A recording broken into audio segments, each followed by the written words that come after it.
Donc Jean-Marie Guelette, que la plupart d'entre vous connaissent ici, puisqu'il est professeur de théologie morale dans cette université. Son enseignement et ses recherches portent principalement sur les enjeux anthropologiques et éthiques du soin et de l'activité thérapeutique, avec un intérêt particulier pour l'ostéopathie. Il a notamment publié un ouvrage sur l'ostéopathie, une autre médecine, et il travaille également dans le champ de la théologie spirituelle sur les relations entre les méditations contemporaines et la prière chrétienne. Il a publié très récemment un ouvrage intitulé « La spiritualité est américaine » et c'est plutôt cet aspect de ses recherches qu'il va nous présenter aujourd'hui.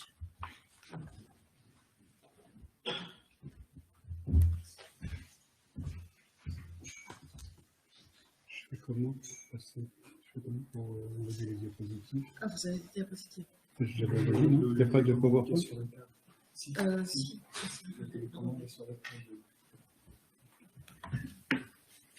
Je fais comment?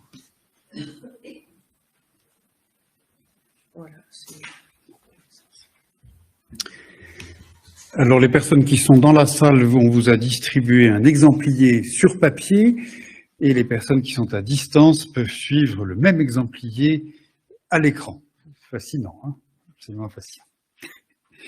Donc, je vais tenter de vous dire quelques mots sur l'âme dans les spiritualités contemporaines, avec cette conviction que ce regain d'intérêt pour ce qu'on appelle aujourd'hui là où les spiritualités ne signe absolument pas la disparition de l'âme, mais au contraire, je la voyais volontiers dans l'image de notre colloque comme le point lumineux dans l'éclipse, là où il est beaucoup question d'âme, alors qu'il n'est pas nécessairement question de Dieu. En tout cas, c'est bien compliqué de savoir si Dieu est présent dans ces spiritualités.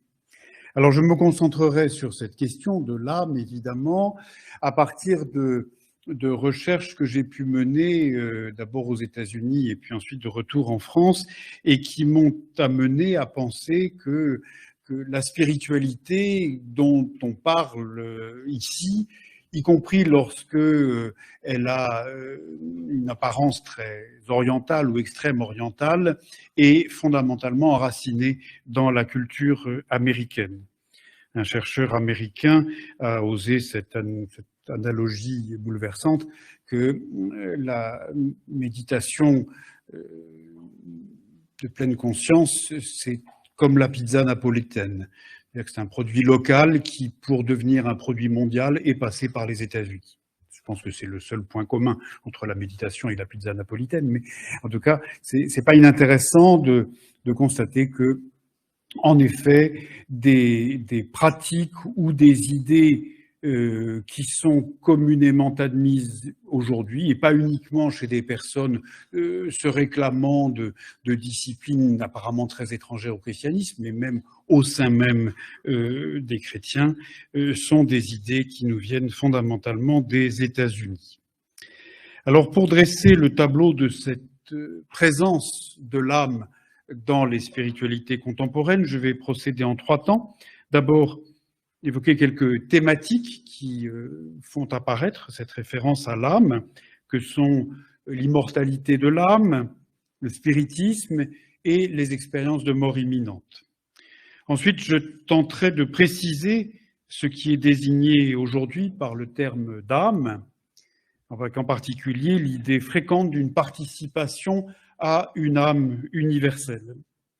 Et puis je terminerai en évoquant le fait que dans les spiritualités contemporaines, l'âme est envisagée de manière assez pragmatique à partir des pouvoirs thérapeutiques et des formes de connaissances qu'elle procure.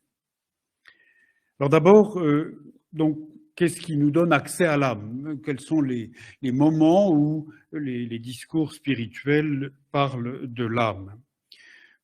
En tête vient très fortement l'idée d'une immortalité de l'âme. On le voit dans l'histoire culturelle américaine, malgré les distances qu'ils prenaient à l'égard de leurs racines chrétiennes, des gens comme John Adams, Benjamin Franklin ou Thomas Jefferson défendaient avec vigueur l'immortalité de l'âme. De même, la franc-maçonnerie américaine, à laquelle il ne faut pas oublier que 22 des 26 signataires de la Déclaration d'indépendance appartenaient, cette franc-maçonnerie américaine était très attachée à la reconnaissance d'un Dieu créateur et à l'immortalité de l'âme. C'est une différence profonde entre la franc-maçonnerie américaine et la franc-maçonnerie française, c'est que aux États-Unis, elle est, j'aurais tendance à dire, d'abord une forme de socialité, une espèce de Rotary Club avant la lettre, et puis qu'elle repose sur des notions fondamentales qui sont considérées comme une condition sine qua non d'appartenance. On pourrait presque dire à l'opposé de leurs collègues français avec lesquels ils ont eu des relations bien souvent conflictuelles. Et vous voyez que parmi ces croyances basiques, si on peut dire, on voit un Dieu créateur, une âme humaine immortelle et la traduction de la vie spirituelle en une vie de charité et de moralité. Donc, dans ce climat des origines, si on peut dire, de la spiritualité américaine, on voit apparaître l'âme immédiatement envisagée par son caractère immortel, et nous allons voir combien ceci a d'importance. Autre exemple, un magnétiseur au milieu du XIXe siècle, magnétiseur américain, anonyme, qui dit que pendant l'expérience magnétique, les sens externes sont tous suspendus et le sens interne de l'esprit agit avec sa puissance naturelle, comme il le fera lorsqu'il sera entièrement libéré du corps après la mort. Et vous entendez cette anthropologie, enfin, très proche de ce qu'on va voir juste après à propos des expériences de mort imminente, c'est-à-dire une instance essentielle de l'être humain qui sera libérée du corps. Donc une conception profondément dualiste. Aucune personne, dit-il, ne peut écouter les révélations d'un sujet à l'état magnétique concernant les mystères de notre nature et continuer à douter de l'existence d'une âme qui ne meurt jamais et de l'existence d'une vie future et terrestre. Donc l'âme est immortelle et il suffit d'écouter une personne en transe magnétique pour en avoir la confirmation. Alors, dès ces premiers textes, vous entendez quelque chose qui va être récurrent dans mon propos et qui me semble intéressant à entendre parce que c'est un point sur lequel finalement les approches neuroscientifiques et les approches spirituelles, paradoxalement, se ressemblent. C'est-à-dire qu'il s'agit de rendre compte scientifiquement, par l'expérimentation, de réalités qui jusque-là étaient abandonnées aux élucubrations des philosophes, des métaphysiciens et des religieux. Mais donc, une âme immortelle, non seulement par rapport au futur, mais également une âme préexistante, une âme qui a toujours existé. Et là, on se décale, si on peut dire, passablement de la perspective chrétienne. Un chercheur américain, Harold Bloom, qui est un homme assez truculent, un sociologue qui a étudié de près les phénomènes religieux et spirituels contemporains, a mis en place un concept qu'il appelle la religion américaine, sachant bien que cette religion ne se trouve à l'état pur nulle part, mais c'est plutôt un concept qui permet de reconnaître des parentés fortes entre des instances qui semblent tout à fait différentes, comme par exemple les Mormons et les Baptistes du Sud. Ce que j'appelle la religion américaine, dit-il, est un phénomène plus large et plus diffus que les Mormons, et me semble reposer sur trois principes. Le premier est que le meilleur et le plus ancien en nous vient d'avant la création et de ce fait ne fait pas partie de la création. Ça, je trouve que c'est très intéressant d'en prendre conscience parce que c'est très déroutant pour nous et cela explique bien des choses, y compris un certain nombre d'attitudes éthiques, voire politiques. le meilleur et le plus ancien en nous ne fait pas partie de la création. C'est-à-dire que ce que d'autres, en d'autres temps, ont pu appeler l'étincelle divine, des choses comme ça, se retrouve ici recyclé, si on peut dire, de manière surprenante, mais qui fait que, pour dire les choses rapidement, l'Américain se considère comme un dieu. L'Américain considère qu'il y a quelque chose de divin en lui. Alors évidemment, vous imaginez bien que ça peut donner des conséquences importantes au plan du rapport à la nature, du rapport aux autres, enfin, une source de puissance importante. Deuxième élément de cette religion américaine, c'est que ce qui nous rend libres, c'est la connaissance. Et on retrouve là une démarche, évidemment, que nos collègues patrologues vont assez vite associer avec une forme de gnose, un salut par la connaissance. Et puis, la troisième, très importante, c'est que cette démarche spirituelle de la religion américaine est une démarche solitaire, l'expérience de personnes se trouvant perdues dans des espaces immenses et qui ont besoin de trouver en elles les ressources pour survivre, non seulement techniquement, pratiquement, mais aussi au plan de la conception qu'ils ont de leur destinée, qui n'est pas une destinée sociale parce que le premier voisin est à 50 ou 60 kilomètres et qu'on doit survivre tout seul. Et donc, cette expression me semble très importante, cette expression d'Harold Bloom qui dit « Nous sommes des dieux mortels destinés à nous retrouver dans des mondes non encore découverts ». Nous sommes des dieux mortels et ces mondes non encore découverts, nous y aurons accès, en particulier par des démarches de l'ordre de la connaissance. Vous avez entendu que dans ce que je viens de dire, le terme de Dieu n'est employé qu'à propos de nous, ce qui n'est quand même pas anodin, c'est le moins qu'on puisse dire. C'est-à-dire qu'il n'est pas vraiment nommé personne qui s'appellerait Dieu et qui serait en tout cas un principe transcendant. Et donc on arrive à cette situation qui a de quoi peut-être dérouter un peu les éminents métaphysiciens présents dans cette salle, c'est que dans la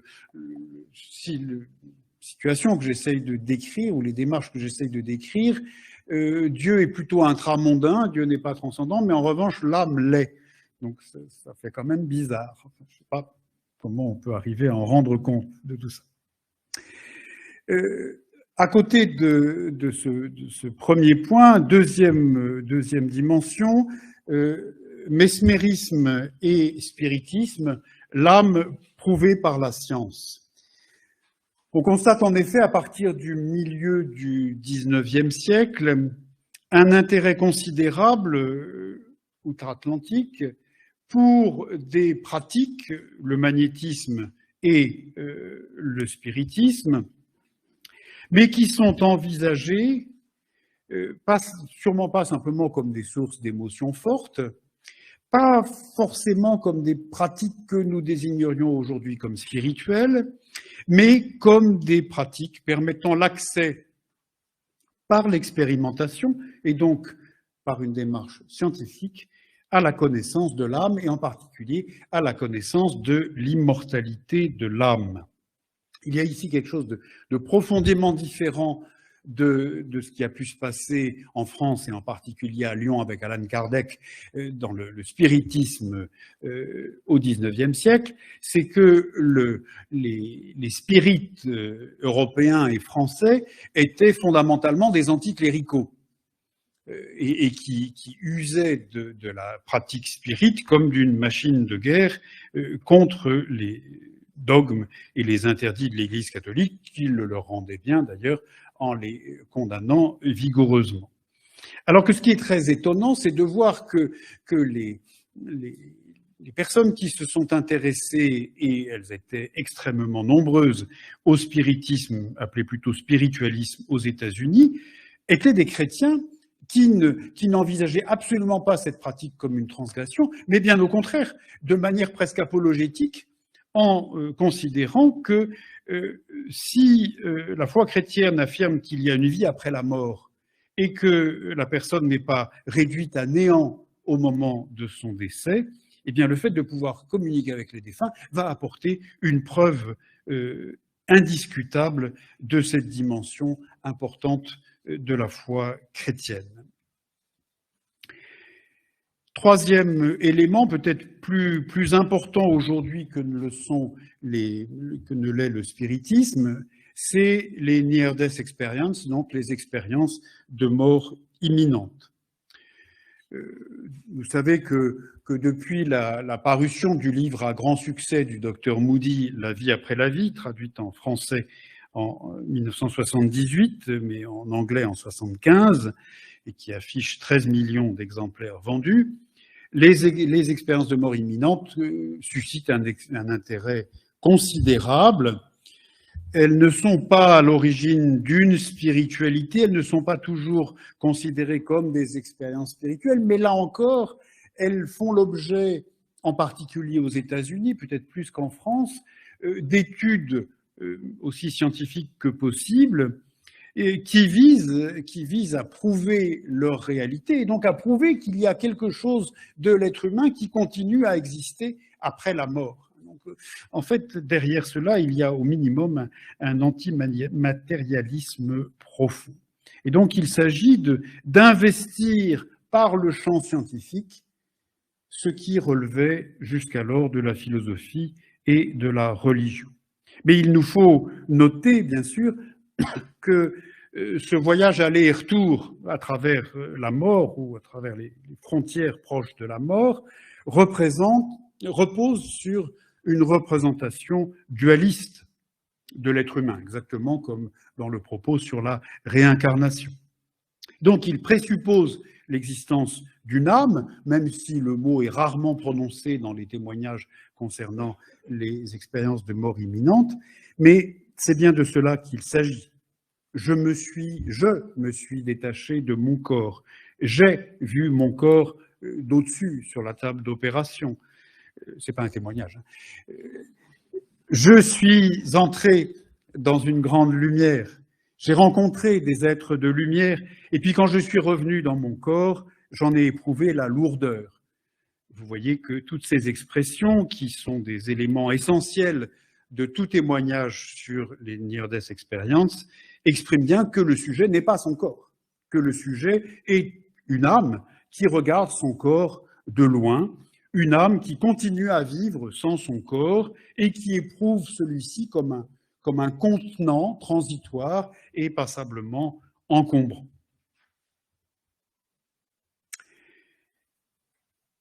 Voilà quelques exemples des moments où on entend parler de l'âme plus ou moins explicitement dans des propos spirituels contemporains. Alors, qu'est-ce qu'on dit dans ces propos-là? Qu'est-ce qu'on dit de l'âme? Première approche, l'âme comme principe vital. Je trouve, comme médecin, tout à fait fascinant de voir que le vitalisme considéré par la médecine comme une abomination épistémologique, comme vraiment la chose avec laquelle il ne faut avoir aucun contact si on veut rester pur, eh bien le vitalisme garde une vitalité surprenante. C'est-à-dire qu'il s'est fait condamner à mort, il s'est fait exécuter un certain nombre de fois, et le canard est toujours vivant. C'est-à-dire qu'il y a toujours des tenants d'un vitalisme dans les milieux du soin, et pas simplement chez des gens bizarres. Enfin, l'un des derniers auteurs sérieux considérant comme vitalisme est quand même Georges Canguilhem. Et ici, ce qui m'intéresse, c'est de constater cette résurgence. Et je me dis, mais s'il y a une idée comme ça qui inlassablement revient, alors qu'on la condamne au nom de la science, c'est peut-être qu'elle dit quelque chose, qu'elle dit quelque chose qu'il faut savoir entendre. Dans le milieu ostéopathique que je fréquente depuis près d'une quinzaine d'années, j'ai souvent entendu parler d'un principe vital qu'on désigne comme la vie avec un grand V. Vous voyez ce que je veux dire? Non, je vois pas très bien, en fait. Et quand je dis non, je vois pas très bien, c'est quoi la vie avec un grand V? Alors, je comprends que c'est soit une manière de désigner Dieu sans employer le mot. Je me souviens d'un stage avec un ostéopathe américain où il parlait tout le temps de la vie avec un grand V, qui était l'origine avec un grand O. Et à un moment, ça commençait à me fatiguer un petit peu. Donc, j'ai rien dit en public, mais à la pause, j'ai été lui dire très respectueusement, mais le truc là dont vous parlez, vie avec un grand V, hein, est-ce que ça serait pas Dieu par hasard? Et il me dit, avec une voix à voix basse, il me dit, si, vous savez, je suis même catholique, mais ici, je suis très prudent. Donc, la vie avec un grand V, c'est Dieu à qui on a mis des moustaches pour qu'on ne le reconnaisse pas. Mais dans d'autres cas, c'est pas si simple, parce que dans d'autres cas, c'est une manière de désigner l'âme, principe d'unité de l'organisme, avec souvent l'idée que cette âme personnelle est connectée à une source ou à une âme qui la dépasse. Et donc, il y a une connexion de l'esprit humain avec un esprit suprême, et je pense que les médiévistes parmi vous vont peut-être y voir une résurgence de cette vieille question de l'unicité de l'intellect agent. Alors, je laisse les gens compétents vous parler d'unicité de l'intellect agent demain matin, mais en tout cas, il me semble que curieusement, on le voit revenir, ce produit qu'on croyait bien oublié. J'en prends un exemple chez Ralph Waddot-Trinh, qui est un philosophe et journaliste spiritualiste américain, mais ce texte me semble éminemment symptomatique. Enfin, on aurait pu trouver tant d'exemples qui disent quasiment la même chose. Le grand fait central de l'univers, c'est l'esprit, principe infini de vie et de puissance, qui est au fond de tout et se manifeste en toutes choses. Je l'appelle Dieu, désignez-le comme il vous plaira. Lumière bienfaisante, providence, âme suprême, omnipotence, choisissez le terme qui vous paraîtra le meilleur. Il suffit que nous soyons d'accord sur ce grand fait central pris en lui-même. Dieu remplit à lui tout seul tout l'univers, tout existe en lui et par lui, rien n'est en dehors de lui, il est notre vie même.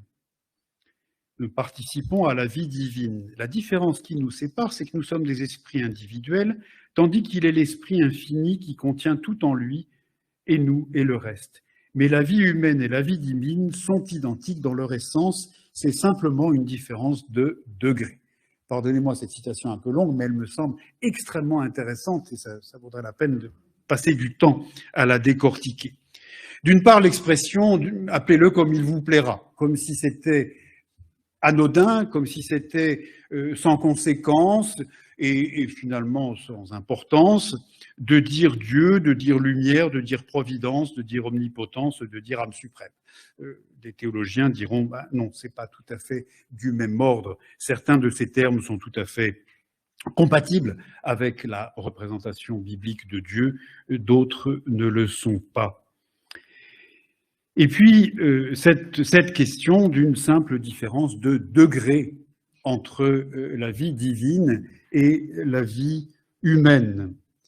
Et vous avez entendu, puis c'est pour ça que je vous ai donné l'exemplier, parce que je trouve que c'est un texte, ça mérite vraiment d'être regardé de près pour voir à quel moment on fluctue, parce que bien des expressions de ce texte désignent une présence, enfin peuvent à des yeux chrétiens désigner une présence de Dieu à la création, rien de très original, ce qu'on appelle le panenthéisme en théologie chrétienne. Oui, mais dans le panenthéisme, on va dire que Dieu est présent à sa création, mais Dieu, cependant, paradoxalement, reste transcendant. Or là, ce n'est pas le cas.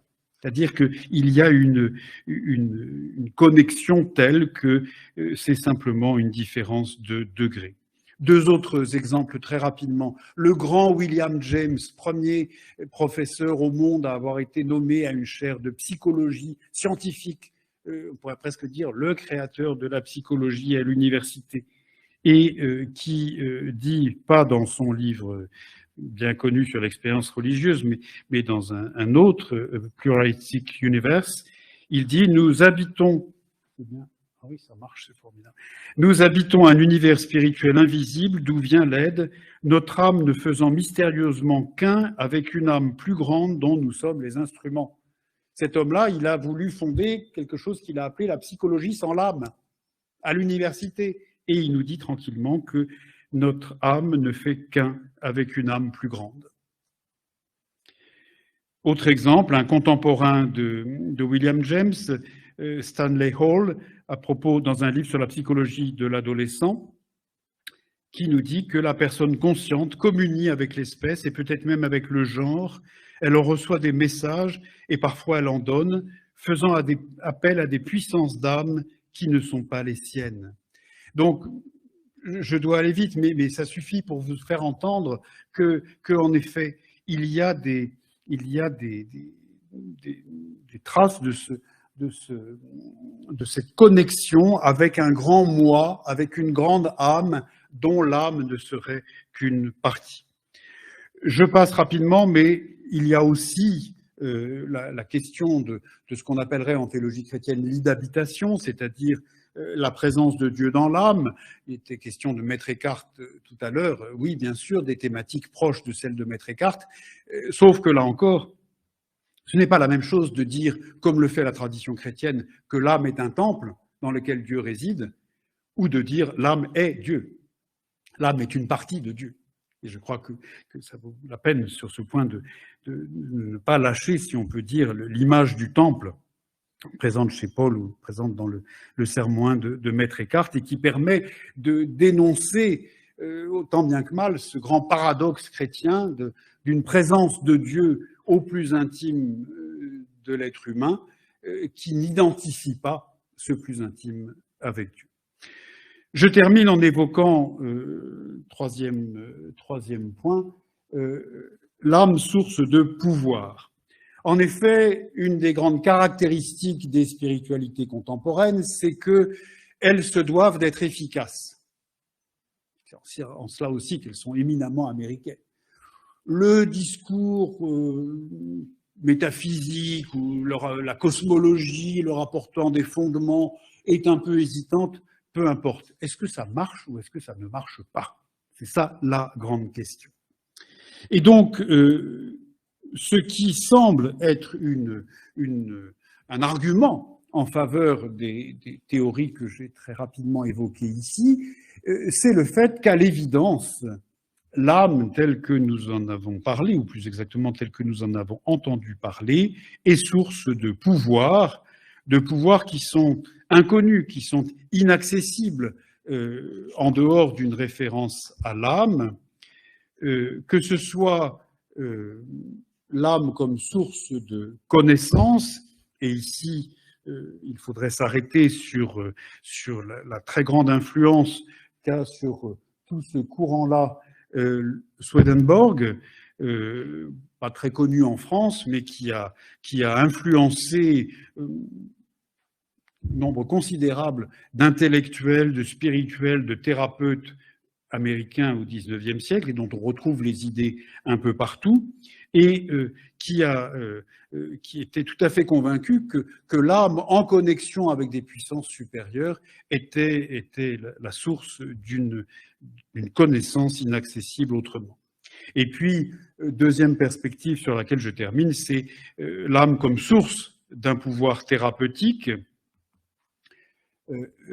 Et ici, nous voyons aussi bien le développement à partir de la fin du XIXe siècle de la Christian Science aux États-Unis, qui était l'idée qu'on pouvait traiter toutes sortes de maladies simplement en transformant l'état intérieur et en faisant un travail spirituel, et donc nous avons une version contemporaine avec la méditation de pleine conscience, qui est, comme le dit cet auteur, une forme pure de pragmatisme thérapeutique. Peu importe les fondements, peu importe sur quoi ça repose, l'important c'est que cela marche et que l'être humain, par son enracinement dans son âme, on pourrait dire, par la pratique d'une vie intérieure qui le met en contact avec son âme, développe des capacités thérapeutiques tout à fait inaccessibles autrement.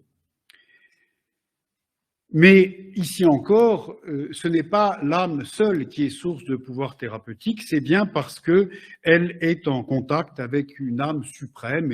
Et là encore, même si le terme d'âme n'est pas toujours employé, beaucoup de discours sur la pleine conscience vont dire qu'on on se connecte avec le monde, avec l'énergie du monde, avec la vie avec un grand V, et que c'est cela qui remet le sujet dans un état de paix, si on peut dire, intérieur.